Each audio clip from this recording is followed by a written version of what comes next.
graduation, Eric is happy. Last Sunday of graduation, Eric is happy. Class essayist. You were trying. No. There. I'll try again. Last Sunday at graduation, Erica Zappi, the class essayist, used a great metaphor to describe the class of 1997's 4 years at Wakefield High School. She described those years as a play or a movie. Freshman year, the class started as extras, part of the background, important for the production as a whole, but no one really standing out or being noticed. A time to observe the roles and learn the parts from the upper classes. By sophomore year, some members of the class were putting in cameo appearances. Their talents and skills were beginning to emerge and be noticed. Junior year was a time to serve as supporting players, a role that you all serve this year. Roles critical for the success of the production and understudies for the stars. Senior year, the class of 1997 assumed its place as the leading ladies and gentlemen of Wakefield High School, leading the way in excellence in the arts, on the athletic fields and courts, and in their scholarship and community service. On June 6th, the curtain came down on the class of 1997, and now we stand on the threshold of a new season. Actually, last week at awards night, I could hear the orchestra tuning up in the pit as 6 of the junior class were honored as recipients of book awards. Tonight, the curtain rises on the class of 1998, and I cannot think of a more fitting opening night program than this, as families, friends, teachers, and school administrators come together proudly in celebrating your induction into the National Honor Society. The over 60 distinguished scholars we honor tonight represent with great distinction the class of 1998 by their scholarship and community service. I wish I could look at you all as I'm talking. And I'll try to do that now, because on behalf of the school committee, I want to congratulate you all. And I want to tell you that we're eagerly looking forward to your performances this year. We're eagerly looking forward to celebrating and enjoying with you your achievements as you become the leading ladies and gentlemen of the class of 1998 Wakefield High School. Congratulations.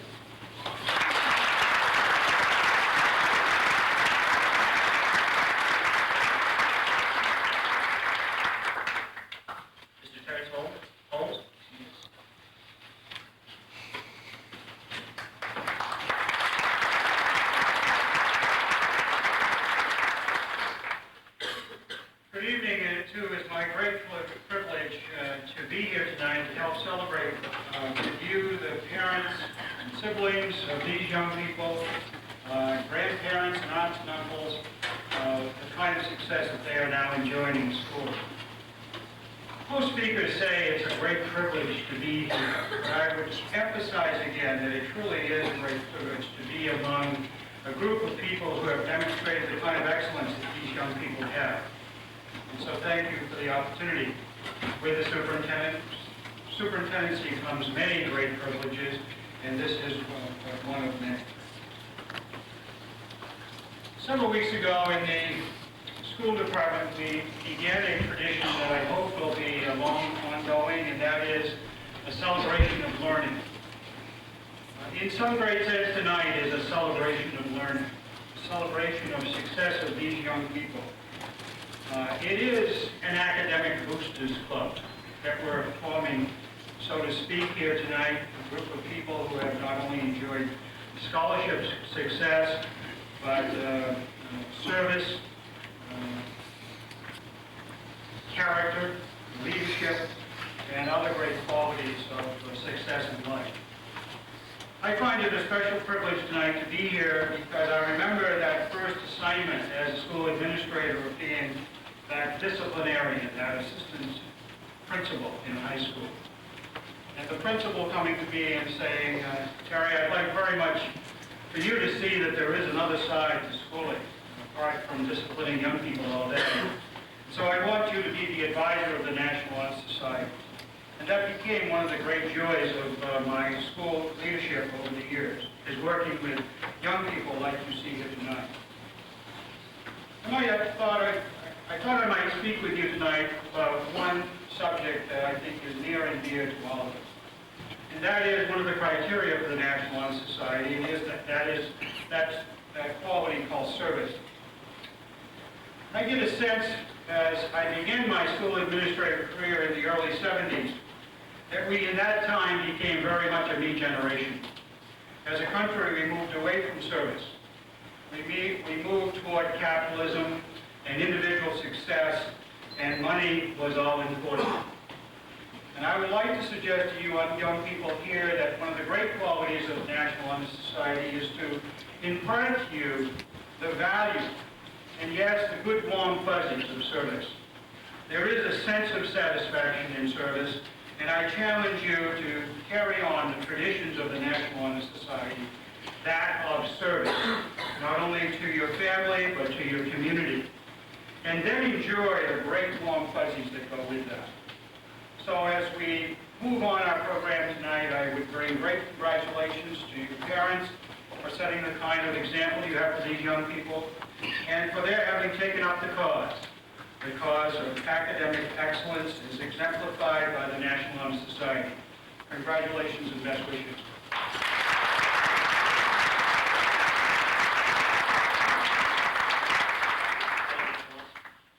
A few words from Mr. Ron Straminsky, Principal of the College.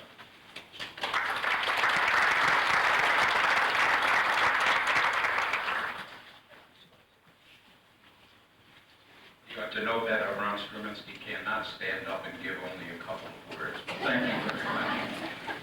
This is the second opportunity that I've had to stand at this rostrum today in this lecture hall.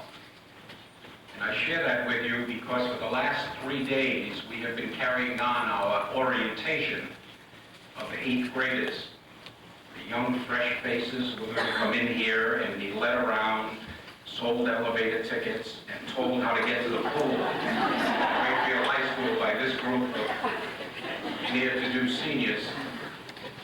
And as I stood here today, I said to them, I hope that 3 years from now, you are going to return to this lecture hall in a different role. And then I asked the question, I said, is there anyone here who knows what's going to happen here tonight? And there was one student, a brother or a sister or someone sitting here who knew that tonight was National Honor Society induction night and was very excited that, and I think it was a girl. One of you have a sister coming here next year, raise your hand. A brother. Okay, all right. He was sitting right here, okay. And he was very excited that he was the only one who knew what was happening. But I have to tell you, this is an extra special occasion for me. Because this group of students, when they arrived at Wakefield High School and were lost, finding their way around this large building, they were accompanied by this principal, who arrived that same year, about 3 weeks before they did, and did a good job of pretending when they came up to me and said, where is room 2037? And I said, if you go down the hallway and take a right, and enter your first left, I'm sure there's a teacher there who can help you. And so it is that this will be my first graduating class here at Wakefield High School. And so I have a special place in my heart for these young people. And I want to thank you because I can identify very well with the kind of commitment, the kind of interest, and the kind of hard work it takes as a parent, a guardian, a grandparent, to instill in young people the kinds of values for education that are quite obvious when you meet and talk with these young people. I grew up above a variety store with my brother in 3 small rooms. My father was taken out of school by his stepfather because he had 4 older sisters. And he always regretted not having the opportunity to have had an education. But I knew from the time I was this high that I was going to school and my mother would wash floors to make that happen. And I've never forgotten that. And I'm sure that every one of you sitting here possess that same kind of value system for your sons and daughters. That nothing is more important than education, than living the kinds of values that we talk about as members of the National Honor Society, and bringing those to life as parents themselves in the near future. I told the 8th graders this morning that before they knew it, they would be graduating from high school. And a couple of them smirked and obviously didn't believe it. But I know if I turn around and ask these young people if they believe that soon they're going to be seniors, they're going to say, boy, it is going by ever so quickly. And those seniors who left us this week were very nostalgic on Landrigan Field as they walked away from Wakefield High School. I don't want anyone here to ever walk away from Wakefield High School. Many of you are graduates. We're going through a period of time now where we, more than ever before in education, need the kind of support for all aspects of education that you have shown through your children. And I invite you to continue to be a partner with us in offering the very best that we can give to the young people of Wakefield now and every day ahead throughout the years. Congratulations to all of you. Best wishes.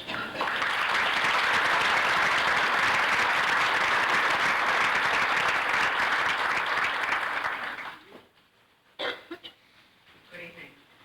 I think the students who designed our cover tonight must have known that summer was finally going to arrive. So we have a wonderfully summery cover brought to you by the talents of Frank Baby Light. So thank you for your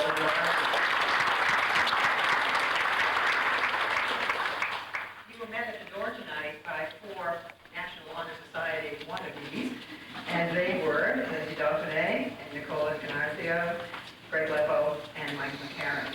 And I'm sure they're hoping that they will be here next year.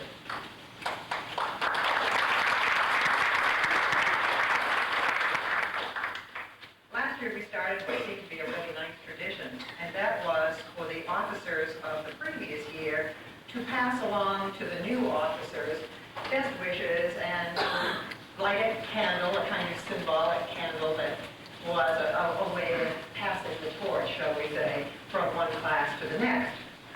And so this year's officers, whose names are listed here, and you can see who they were, Tom, Carrie, and Katie, Angela, said, that's a wonderful idea. We'll do it. We'll be there. And then about 3 weeks ago, they came to me looking stricken. I'm still not quite sure who's performing at Great Woods tonight, but somebody fabulous. They have paid hundreds of dollars for their tickets, or maybe only 30. Would I really die if they weren't here? And they're so good, and they were seniors already, what could I say? So, carrying the weight of the world on her shoulders is the one representative who did not go to the Great Woods tonight. That is Carrie Laidlaw, who was the vice president this past year. And Carrie is going to bring to you the wishes of those people who are rocking and rolling right now. And also, she's going to help these new officers light a candle and begin to light the pathway to their successful year next year. So, Carrie Laidlaw.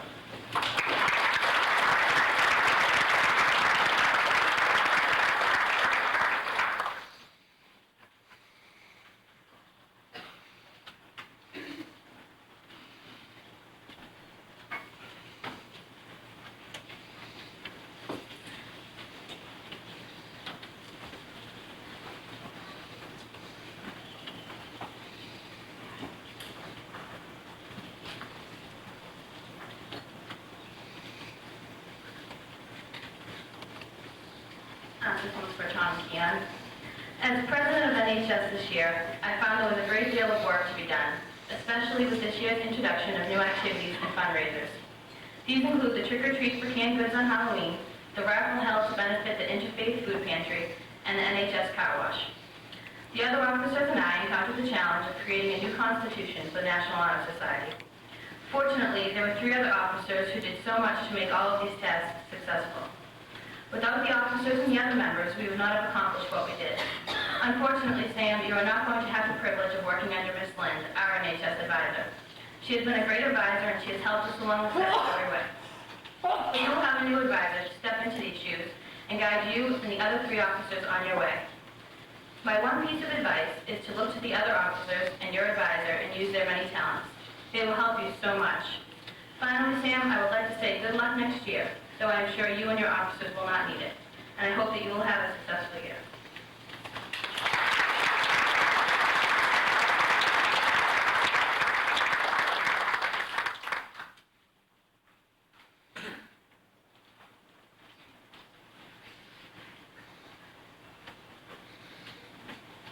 Thank you, Tom.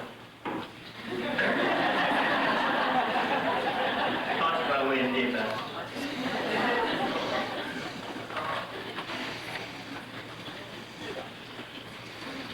My speech this evening is about character. Several descriptive words come to mind when considering the meaning of character. Morals, values, pride, confidence, understanding, will, know-how, responsibility, and personality. Character is a person's individual morals, qualities, values, and ideals. A person with character is one whom people respect, with the knowledge that his daily life is conducted in an intelligent, sensitive, and positive way. The world is cruel and insensitive at times, and one can easily find him or herself in an awkward situation. It is during these moments that he learns about himself, that he tests his character against the challenges ahead. In the words of Henry Ford, obstacles are those frightful things you see when you take your eyes off your goal.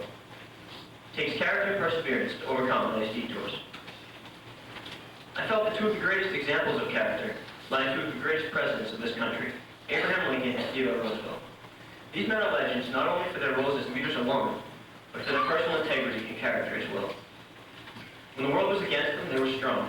When public opinion was in support of the opponent, they were steadfast. And above all, when life brought what seemed like nothing but failure and defeat, they pushed forward and kept their eyes focused on their goals.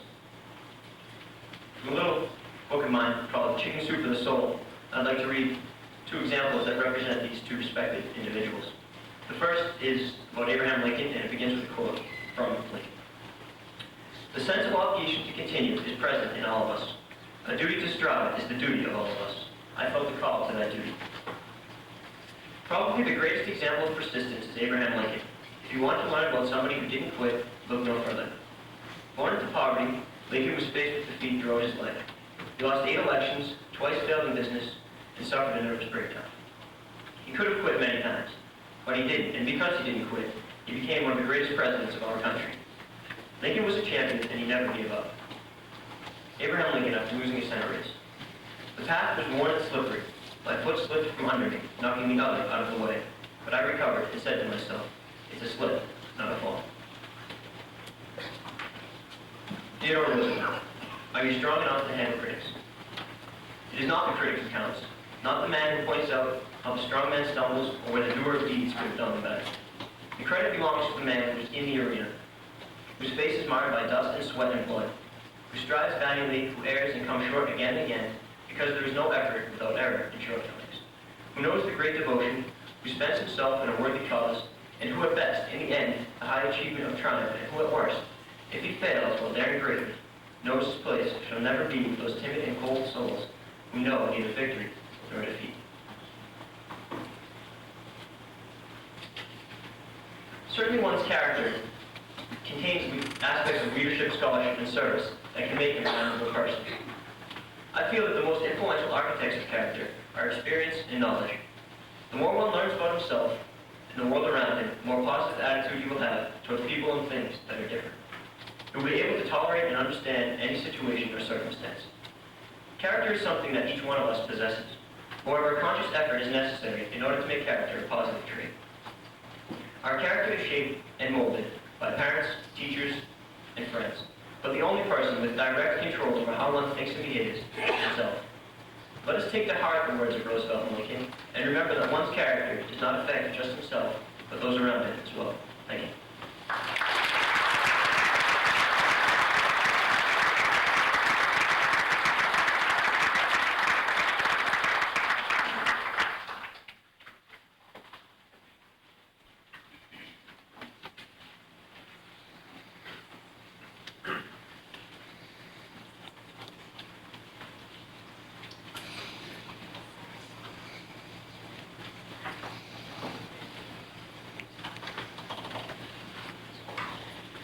I'm the previous Vice President of the National Honor Society, and I would like to wish good luck to the new Vice President, Christina, and to the entire National Honor Society. Believe me, being an NHS member is a lot more difficult and involved than I thought it was going to be when I was in your place last year. From preparing and serving meals at my brother's table to painting faces at the lake and washing cars, I was kept busy the entire year, and so will you. I would especially like to wish good luck to the officers. Being an officer is a great deal of extra work. I guarantee you will understand what I'm saying when you try and contact the other members over vacation when no one is home and you must speak with them before school resumes. I would like to thank those of you who participated in preparing the Celebration of Learning banquet. I was shocked at how good the cafeteria would look. Even more shocking, however, was that edible food actually found its way into WHS. In short, have fun and enjoy yourselves because it will be over before you know it. Good luck.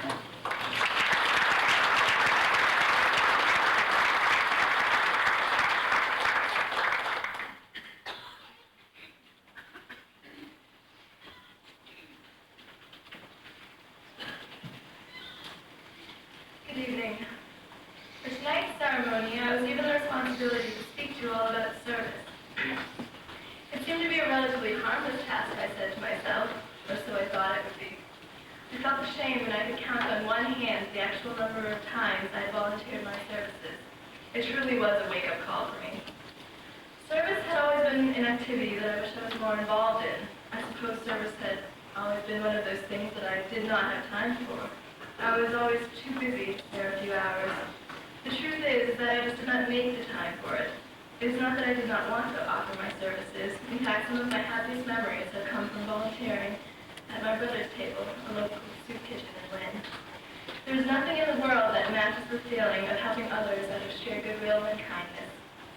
As I was writing the speech, I realized that I needed to locate and revive that drive deep inside of me to help others again.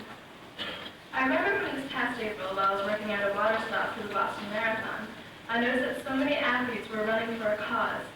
Every few seconds, another person would run by, proudly displaying a T-shirt from the Liver Foundation or the Dana-Farber Institute. I've never had a personal reason to devote myself to a specific health organization, and for that I'm very lucky. It was inspirational to see the countless people, many of whom probably did not know each other, standing together for their specific cause.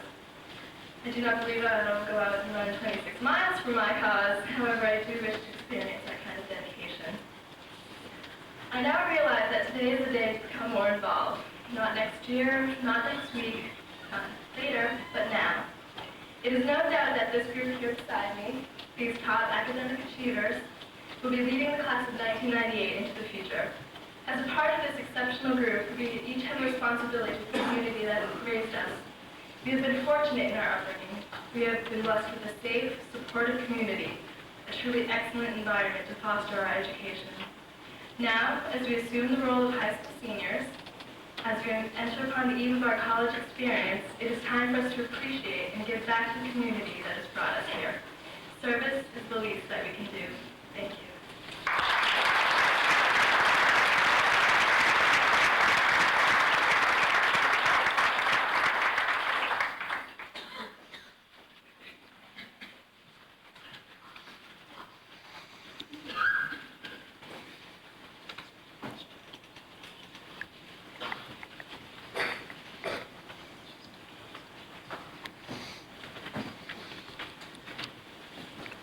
On behalf of Katie Aaron.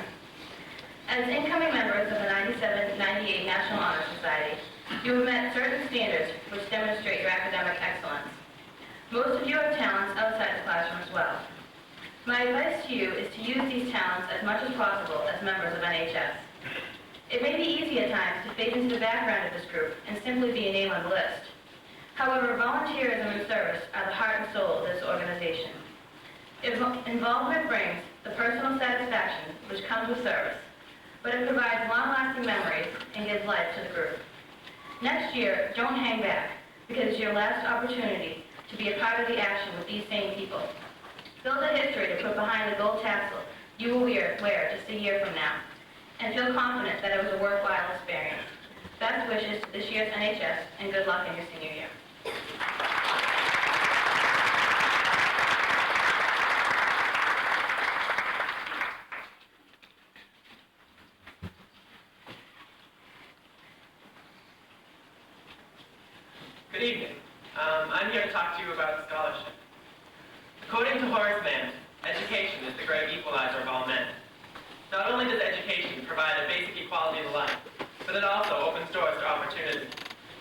In my future, I hope to never lose the chance to experience something new, because I do not have the necessary information. Teachers contain a wealth of knowledge that can be obtained through curiosity and ambition. Education goes far beyond the classroom as well. School clubs and activities, jobs and family relations all have the capacity to provide meaningful learning experiences. Being on stage has taught me there are times to lead and times to follow direction. With the regimentation of marching band, I have learned the importance of organization and hard work. Swimming has helped me to realize the power of team spirit and to break down past stereotypes. Most importantly, I have learned about myself through these once-in-a-lifetime experiences. No matter what my future plans may be, I am sure I will plan to continue my education in some way. I am confident in the fact that many of my peers here tonight will also continue to learn. As with many things in life, learning is a quest that can never end. As we face ever more complicated problems and interesting opportunities, education becomes an increasingly important aspect of our lives. School may be a challenge at times, even a chore, but we must always keep in the back of our minds that what we accomplish in school now will directly relate to our futures. As we lead this ceremony tonight, as newly inducted members of the National Honor Society, we are faced with a challenge to continue to achieve academically or to stop the learning process and halt the progress of our futures. With all the talk lately about final exams and the end of school, I am reminded of a quotation that my mom read to me. It says that life is the toughest final exam you'll ever take. I know that the more we learn, the easier that exam will be, and the rewards we receive will be better than any A we saw in our report. Thank you.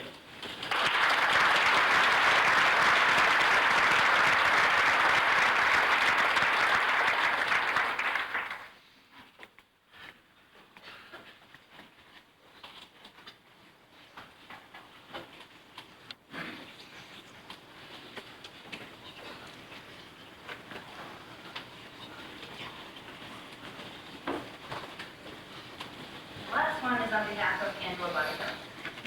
First, I would like to say congratulations to the new members of the National Honor Society.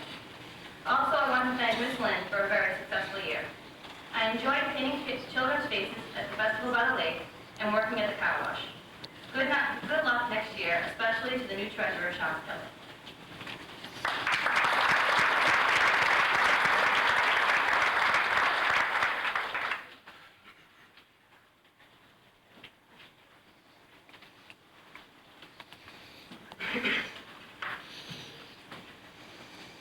Leadership. It was your typical Tuesday morning. I was the usual couple minutes late, and I was very overtired as I backed my car out of the driveway.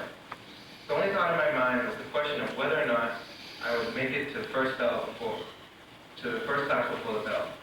I sped down the road and waved to my neighbor as he was filling his morning ritual of walking the Shih Tzu and retrieving the newspaper. I took a quick left at the end of the road and realized a few seconds too late that my car was not the Ferrari that I was driving an hour before in my dream. The individual who now was inches behind me gave me a friendly toot, and in my rearview mirror, I could see that common gesture indicating that he felt he was number one.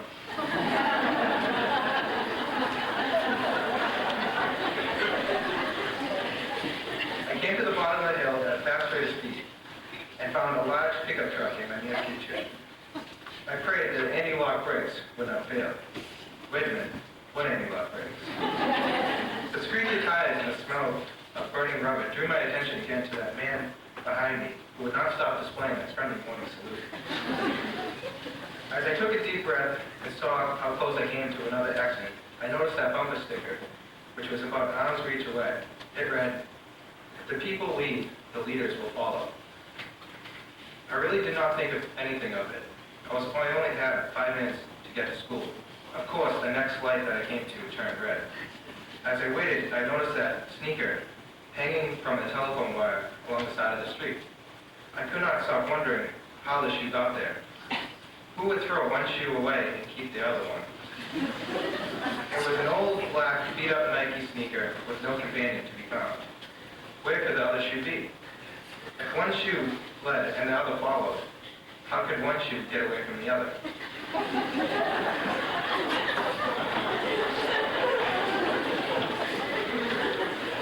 As I came to the intersection by Dunkin' Donuts, I glanced at the person sitting in the car beside me, waiting for their light to turn window was slightly cracked, and in one hand she held a fresh cup of coffee, and she was flicking an ash of a cigarette out the window. I asked myself if that woman knew of the chemicals she was putting in her body. If she did know, why would she continue to do so? I had a difficult time placing blame on this person. I began to question the leadership of some of the largest and most powerful companies in this country. At some time in the past few decades, the leaders of some of these companies made a decision that profit was more valuable than the lives of their consumers. I can only hope that the leaders of today will hold the leaders that made these decisions accountable for their actions. 1 minute ago, and I just entered the school parking lot. It looked like I might have to run for it. As I jumped out of my car, I saw a group of young students smoking. I asked myself, who was leading this group? As I opened the door, I realized that it might not just be another typical day 5. I quickly thought of that bumper sticker and wondered why the people really don't lead, and why it seems like such a long time since a true leader has stepped forward. As I turned the corner into my first class, I asked myself if I can learn anything this day that will put me in a position to lead in the future. When the class is dismissed at the end of the day, will I learn anything outside of school to prepare myself for the future? And if so, who will lead us in the future? Will anybody lead, or will the world just be a bunch of followers? To me, the answer seemed to be in the bumper sticker. If the people lead, the leaders will follow. The question now is, when? The bell rang as I took my seat. I reached down in my backpack to get my books, and the student sitting next to me was wearing one white sneaker, and the other was very familiar beat-up black.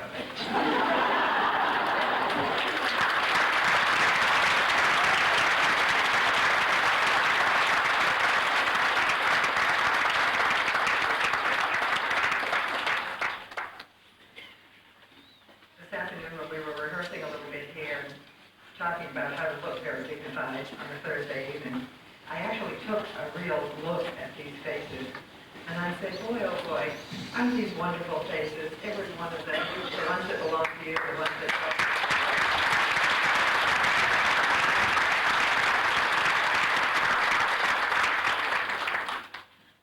They have great sense of humor, too. I think we're all on the same wavelength tonight, starting with Mr. Holmes, who talked about service, how often service has been mentioned. And something else that the 1996-97 officers decided to do was to give a service award at the end of the year to someone in the Honor Society who had gone above and beyond the service requirements. Everyone had walked his mile, everyone had shared the load, but there was one person they decided who was always there. The person who was always willing to drive the van. The person who was always willing to go on the errand. The person who was always willing to go back and get the forgotten person or the forgotten piece of paper. The person who was willing to work with someone who was a little bit shy and move that person along so that they could both co-chair a very important activity. A person I depended on over and over again this year. The officers did as well. And we are so proud tonight as a group to present a $100 check, which will probably buy one book, to the man who walked the extra mile and did it with a smile, Joe Angelo.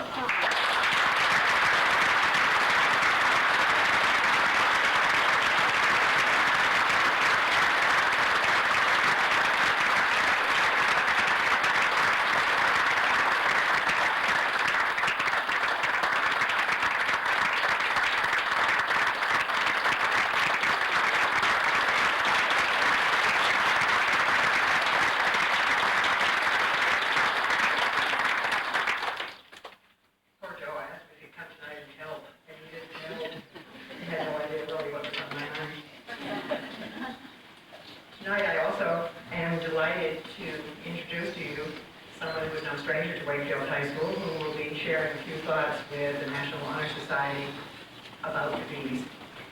In 1989, Steve Holy was a student in my senior English class, and I remember so vividly conversations and discussions, poetry, prose, college application essay the one that he revised 9 times, but then did get into Harvard. This young man did go on to Harvard, where he distinguished himself academically, as well as through his work in many service organizations. So I'm delighted tonight to introduce to you Stephen Howitt.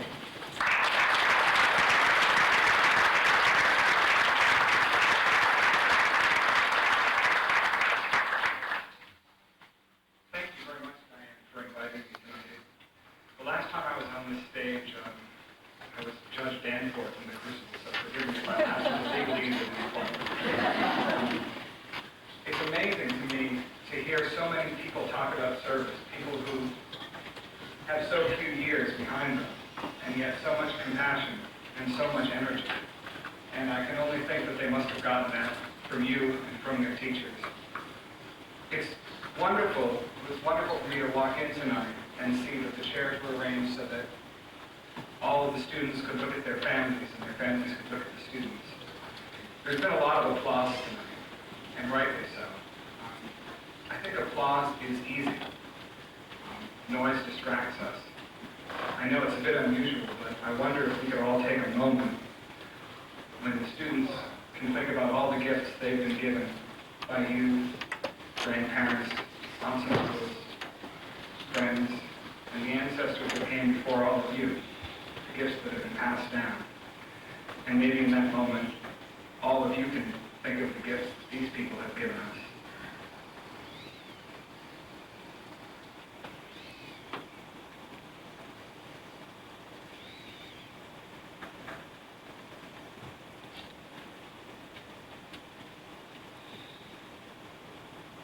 Silence can be very powerful. Some of the things that I did while I was at school, both here in Wakefield and at Harvard, were outside the classroom. And that's where I really, no offense, took some of my greatest joy. As an undergraduate, I kept myself busy at the radio station, being a geek, for lack of a better word. And I also had the honor and the privilege to work as a peer counselor. I understand now that Wakefield High has a peer mediation program, which warms my heart tremendously. The best experience of my college career was being a peer counselor, because not only did I have the opportunity to listen to be with, and offer comfort and help to my fellow students, but also in that group of 12 people, found some of the closest friends I've ever had. And that, I think, is some of the warmth that people have talked about that comes from service.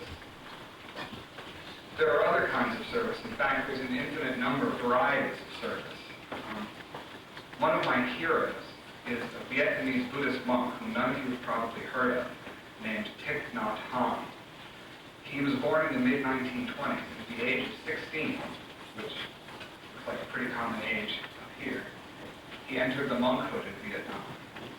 At the age of 26, which is my age, he founded his own order of Buddhism. He was an order. When the war came to Vietnam, he didn't retreat, and he didn't run away. He didn't hide in a monastery, he didn't go to France, and he didn't take a boat. He founded a school of youth for social service, which is something not unlike what these people here do in the National Honor Society. Of course, the intensity was different. The circumstances were much more grave than what we face today here.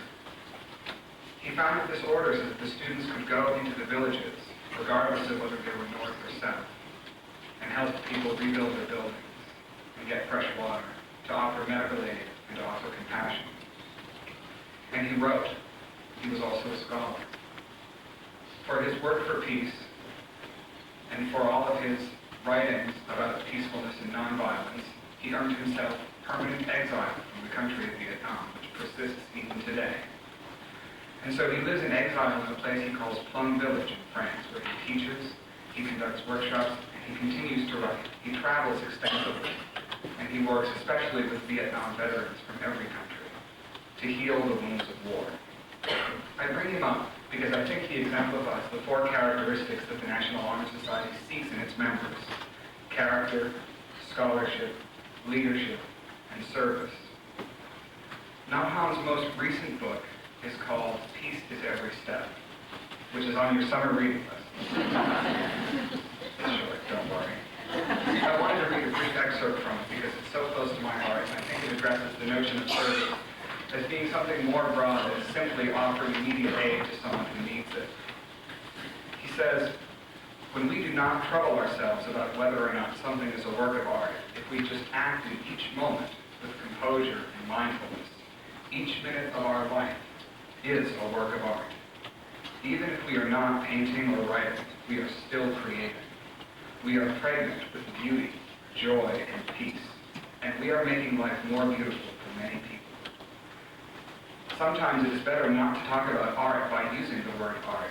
If we just act with awareness and integrity, our art will flower, and we don't have to talk about it at all.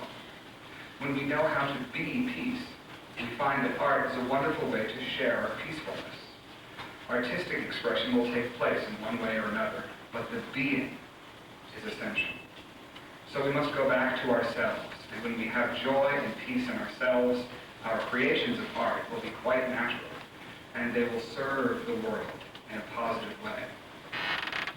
So I encourage all of you to be peace. And from that center will come all your artwork and all of your service and all of your achievement. You've done so much hard work already.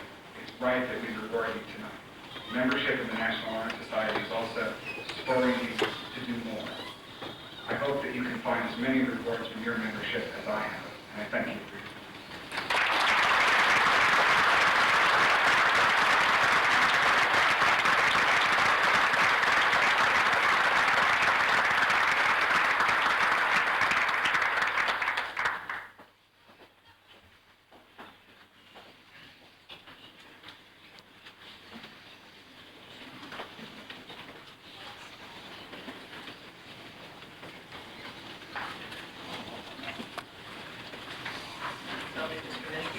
Now present the newly inducted members, their pins and their membership cards.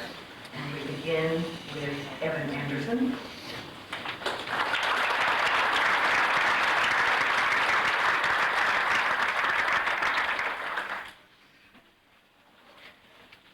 Melissa Angelo.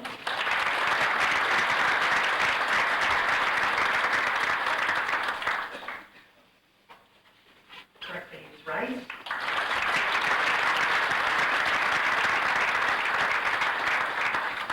Stephen Ball.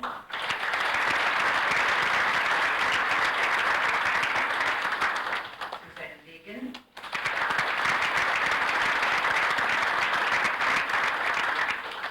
Darren Bisso.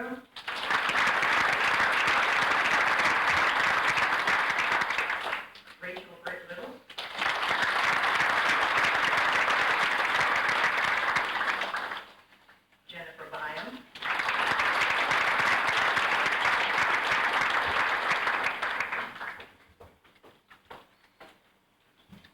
Terry Cabral.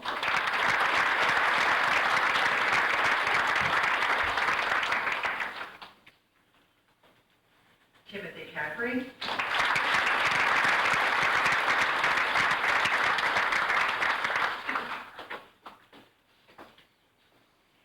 Gary Corbett.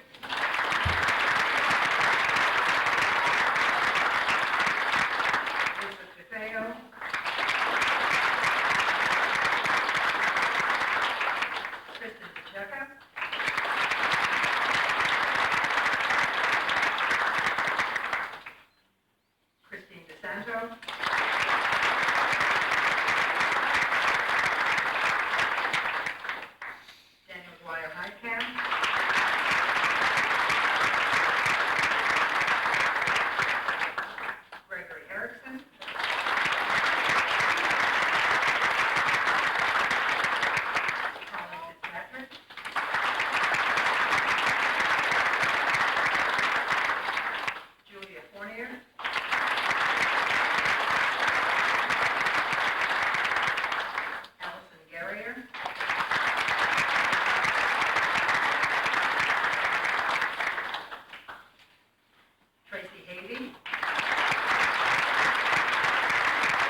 Michael Sorrentino.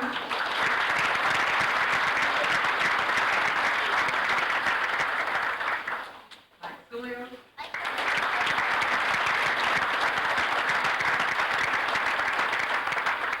Paul Stefanis.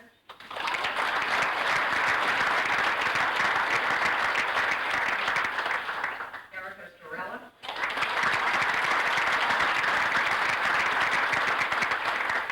Carrie Sullivan.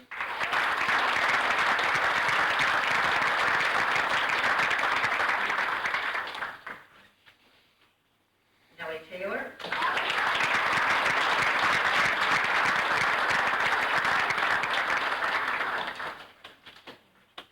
Dave Terrio.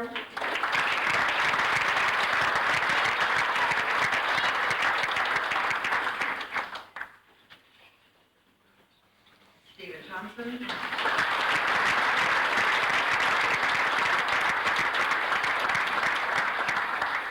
Matthew Tibbetts.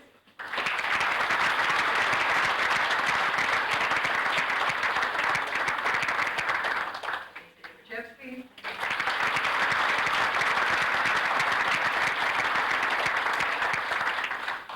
Frank Wetmore, who was just fresh from surgery.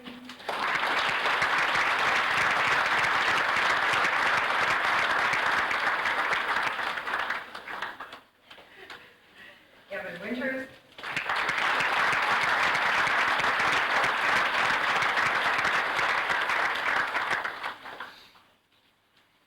David Rakowski.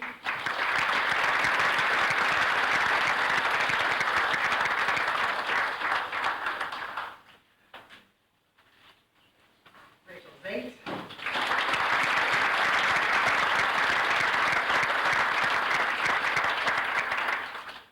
Carla Ziccarello.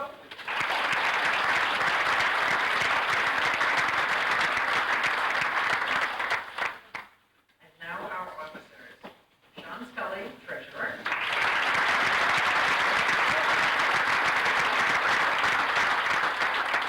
Lynn Curry, secretary.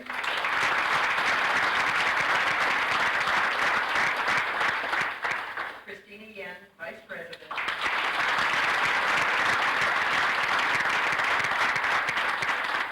And Mark Worth, president.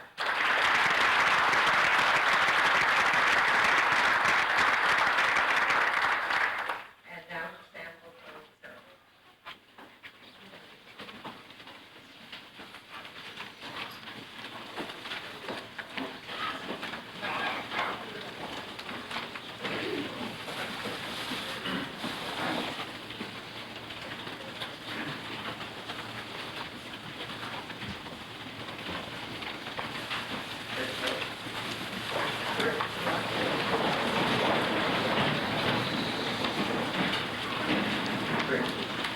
I pledge myself to uphold the high purposes of the National Honor Society, to which I have been elected, striving in every way, by word and deed, to make its ideals the ideals of my school and of my life.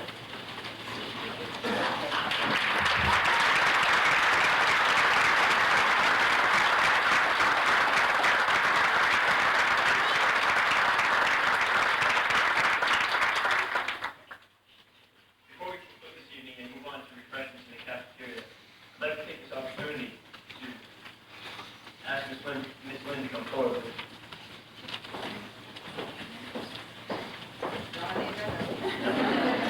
Unfortunately, Ms. Lynn won't be with us next year for our senior year, but we thank her for all the help she's given us so far. And on behalf of absolutely everyone,